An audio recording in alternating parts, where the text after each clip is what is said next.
Oh,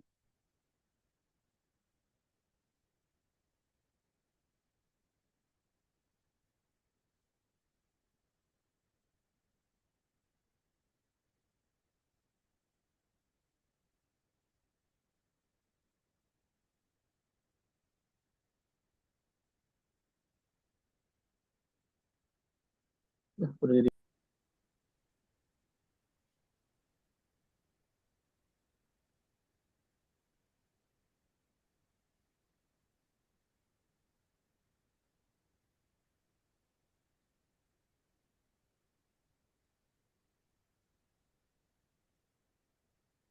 Ya. Hmm. Assalamualaikum warahmatullahi wabarakatuh.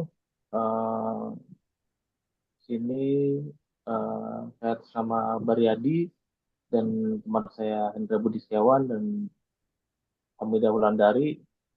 Di sini kami eh, bahas tentang segmentasi pelanggan e-commerce menggunakan RFM dan Kamins clustering, di mana tujuan utamanya yaitu mengubah data transaksi menjadi segmen pelanggan yang dapat ditindaklanjuti untuk loyalitas, peningkatan pembelian, dan reaktivasi. Hasil akhir hasil akhir hasil akhir yang didapat yaitu tiga segmen pelanggan, yaitu 73 pelanggan reguler, 11 pelanggan bernilai tinggi, dan tiga pelanggan tidak aktif. Next.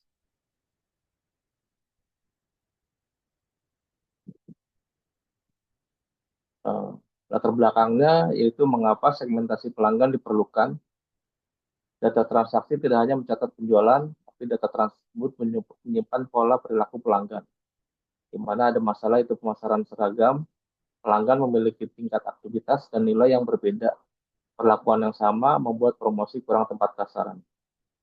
Ada juga pendekatan, itu RFM, lisensi, frekuensi, and monetary, merangkum perilaku transaksi pelanggan menjadi tiga fitur yang mudah diinterpretasikan. Juga analis, itu Kamins, mengelompokkan pelanggan dengan pola RFM serupa sehingga strategi dapat dibedakan per segmen.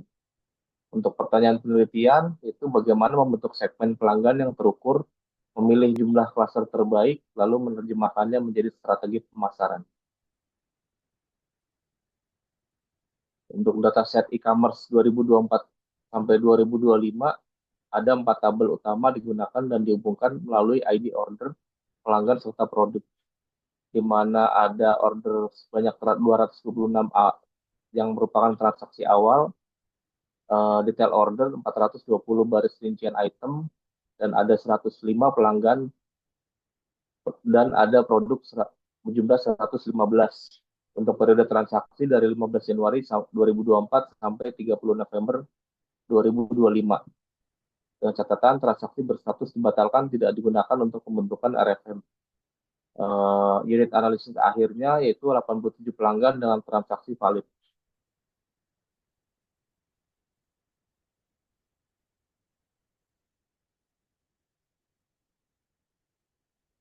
Untuk metode, kami menggunakan alur analisis dari data mentah sampai strategi, di mana pipeline dibuat konsisten agar hasil clustering dapat diproduksi dari hasil file project. Yang pertama itu validasi, di mana total order dibandingkan dengan detail. Yang kedua itu cleaning, buang order batal. Yang ketiga RFM, itu per pelanggan. Dan keempat scaling, standard scaler. Kelima evaluasi K, elbow plus siluet. Dan enam Kamins, model final. Dan tujuh interpretasi, label segmen. Dan kedelapan strategi, itu aksi pemasaran.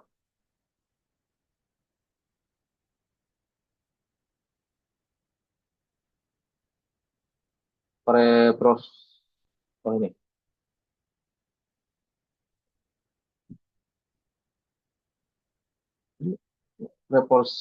pre-processing, yaitu cleaning mengubah 226 order menjadi 182 order valid, di mana ada 44 transaksi dibatalkan, dikeluarkan sebelum RFM dihitung. Di sini kita membandingkan antara jumlah order berdasarkan status, di mana jumlah ordernya 80 order selesai dan 40 order dikirim. dibayar dan dibatalkan. Total penjualan bulanan dan hasil cleaning 182 order valid, 87 pelanggan, transaksi batal tidak mempengaruhi frekuensi dan monetary. Selanjutnya materi akan dibawakan oleh Hendra. Silakan Mas Hendra. Di mute, di mute. Fitur Engineering untuk RFM merangkum perilaku transaksi seperti snapshot date ditetapkan 1 hari setelah transaksi valid berakhir. Seperti resensi atau R atau hari, jarak dari transaksi terakhir, nilai lebih kecil berarti pelanggan lebih baru atau aktif. Frekuensi F atau order, jumlah order unik, nilai lebih besar berarti pelanggan lebih sering bertransaksi. Monetary atau M, rupiah, akumulasi total order valid. Nilai lebih besar berarti kontribusi belanja lebih tinggi. Mengapa di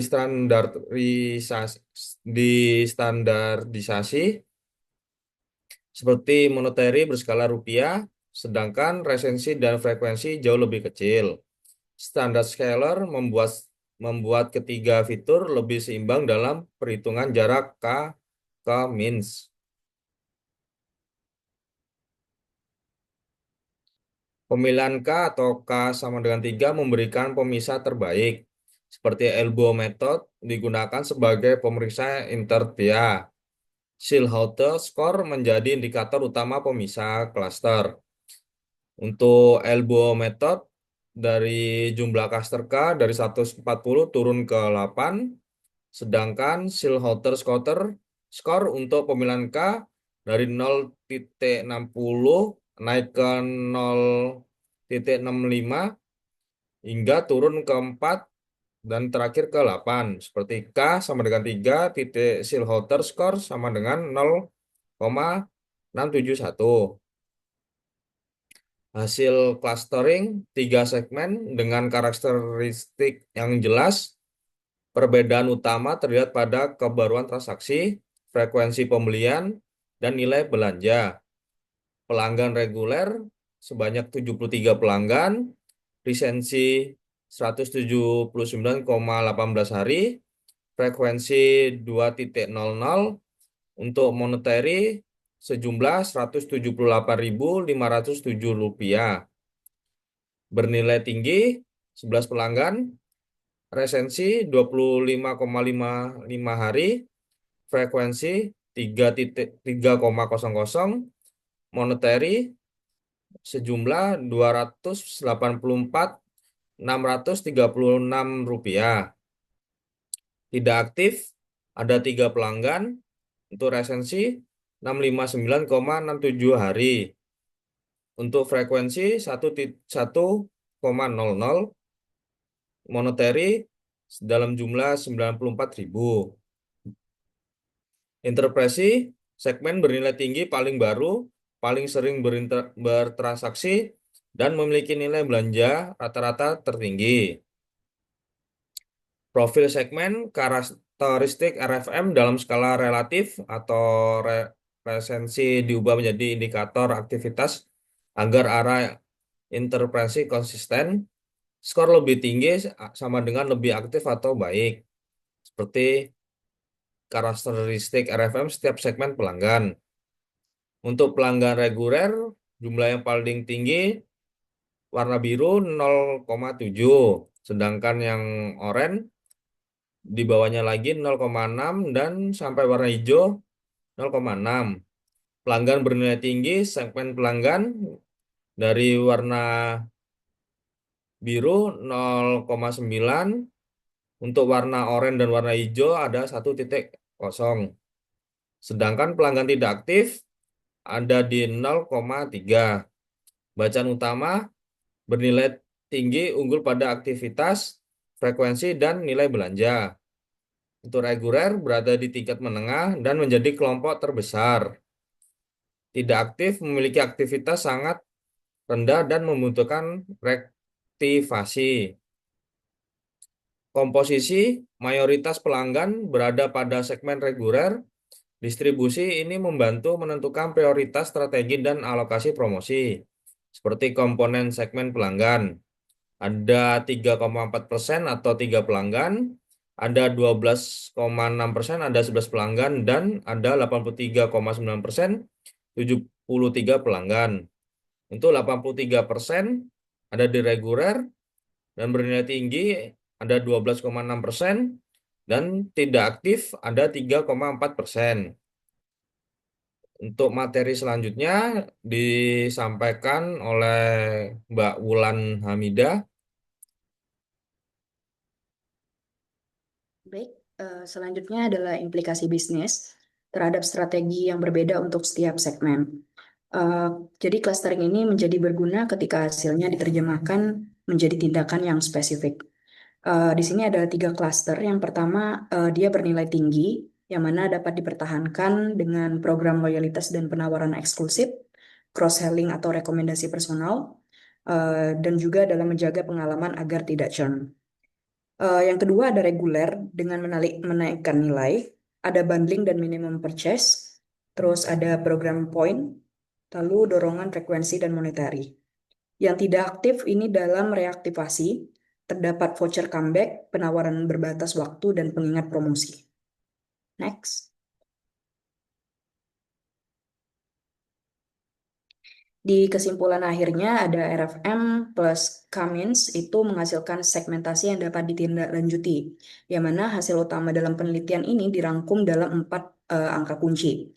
Yang pertama adalah order valid, yang mana dari 226 order awal itu yang valid ada 182, dengan total pelanggan 87 unit analisis clustering. Lalu clustering terbaik itu Dika sama dengan 3, yaitu 3 segmen pelanggan, dan Silhouette itu di 0,671 dengan pemisahan klaster yang baik.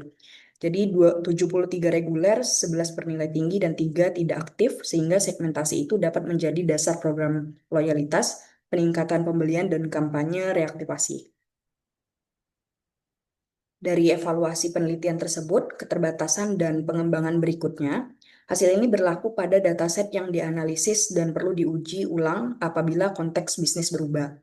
Terdapat 2. Dalam keterbatasannya, itu jumlah pelanggan relatif kecil. Yang kedua ada periode transaksi yang terbatas di tahun 2024 sampai 2025, dan juga belum memasukkan kategori produk, interval antara pembelian, atau customer lifetime value. Dan di pengembangannya, tambahan jumlah dan periode data, lalu ada bandingkan Cummins dengan algoritma clustering lain, lalu perluas RFM dengan fitur kategori interpurchase time atau CLV. Baik, mungkin itu saja yang dapat kelompok kami sampaikan.